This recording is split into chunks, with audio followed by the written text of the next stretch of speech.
j'essaie. Écoutez, entre 22 et 23 heures, en tout cas, je n'en vois pas beaucoup, et c'est tant mieux. Alors vous dites, durant des années, elle avait blâmé la vie pour ses malheurs, elle avait blâmé les hommes, les femmes, les enfants, elle avait blâmé les morts et les vivants, le passé, le présent, elle avait blâmé le monde entier, l'univers, tout ce qui avait existé et tout ce qui existe encore. Par la suite, elle n'avait trouvé refuge qu'en elle-même, en se refermant, en s'éloignant de tout ce qui lui faisait plaisir, terrorisé à l'idée de souffrir.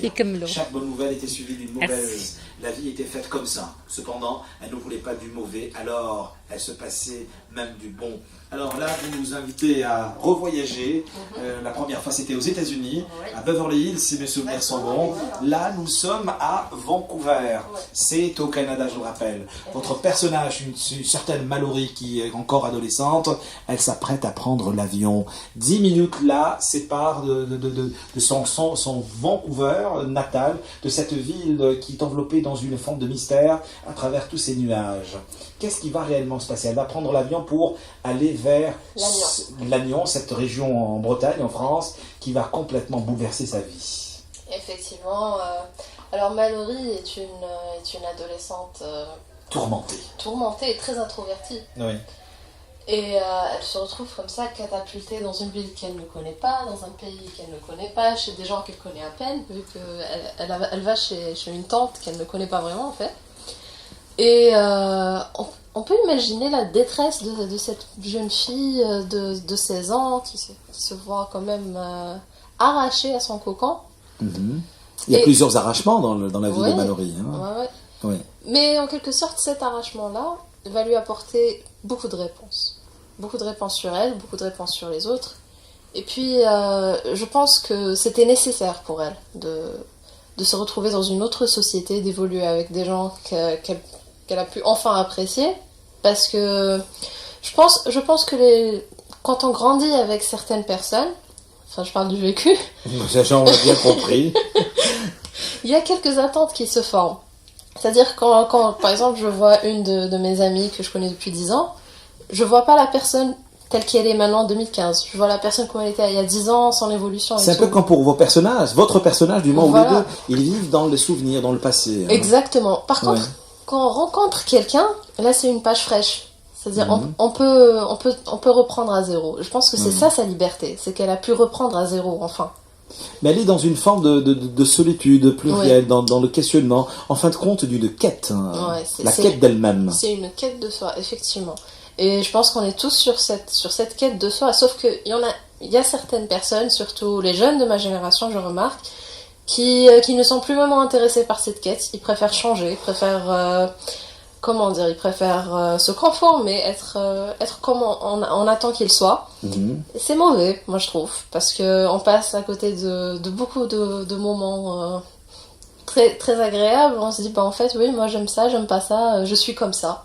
C'est un roman philosophique que vous avez écrit Anya Meribash? Peut-être, je sais pas. La psychologie aussi. Oui, exactement. Beaucoup de psychologie. Tout à fait. La réflexion. Je suis très intéressée par la psychologie, justement. Donc je pense que ça reflète beaucoup de ma psychologie. C'est l'une des voies que vous allez provoquer après l'obtention de votre bac Non, malheureusement, non. Non, vous n'êtes pas très... Non. Alors j'imagine que ceux qui nous est comme votre maman qui est avocate, qui nous fait face à qui nous disons bonsoir, qui filme. On voit comme ça maman. Alors dites-moi, la question que se posent également les auditeurs, j'imagine vous pouvez le faire sur notre page Facebook, à bon entendeur Alger 3. Qu'est-ce qui a réellement changé dans la vie de Mallory Sultan en quittant son Vancouver pour retrouver, je le rappelle, cette ville perdue au milieu de nulle part en Bretagne, en France? La rencontre de cette autre serait-elle son âme sœur? Oui, mais en fait, moi j'ai une interprétation un peu différente de l'âme sœur. Vous avez les droits. Une âme sœur peut être une mère, une âme sœur peut être une tante. C'est pas forcément un compagnon ou une compagne. Et je pense que c'est effectivement son âme sœur, Marc. Mais c'est pas un roman d'amour, hein. En quelque sorte, mais c'est pas de l'amour traditionnel, on va dire. Tout à fait, c'est l'amour de soi, c'est l'amour de l'autre, exactement. Apprendre à s'aimer. Oui, pour aimer aussi les autres. Et comme je disais tout à l'heure, en fait, Marc et Mallory, ce sont des miroirs. C'est-à-dire chacun voit sa différence à travers l'autre.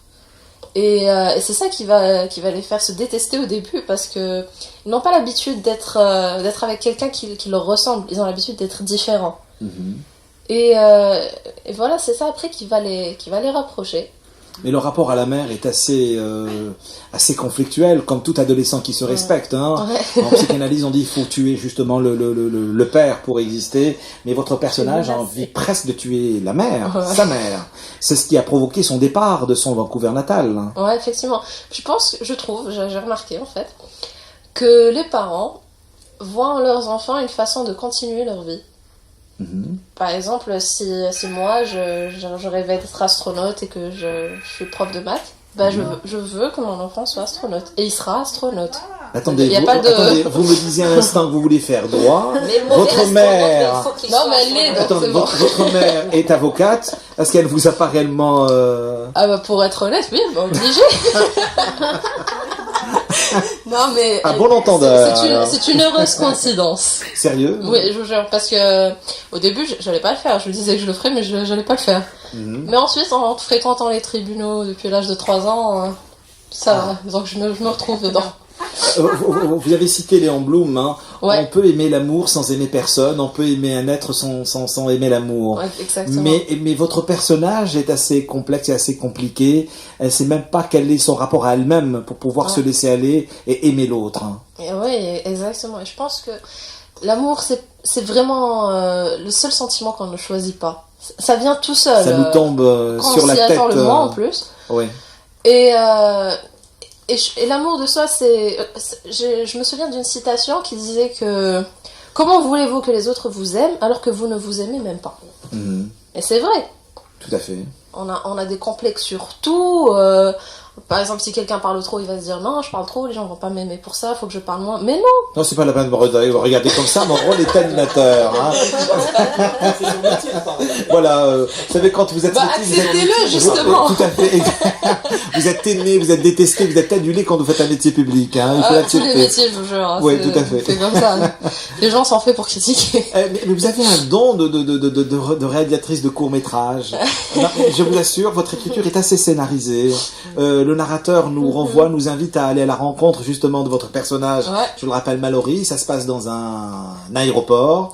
Et puis à la fin, tout finit presque, parce que c'est une trilogie, hein, dans un aéroport. Ouais. Quel sens? Pourquoi cet aéroport, ce va-et-vient entre les départs, les adieux, Je pense que l'aéroport, c'est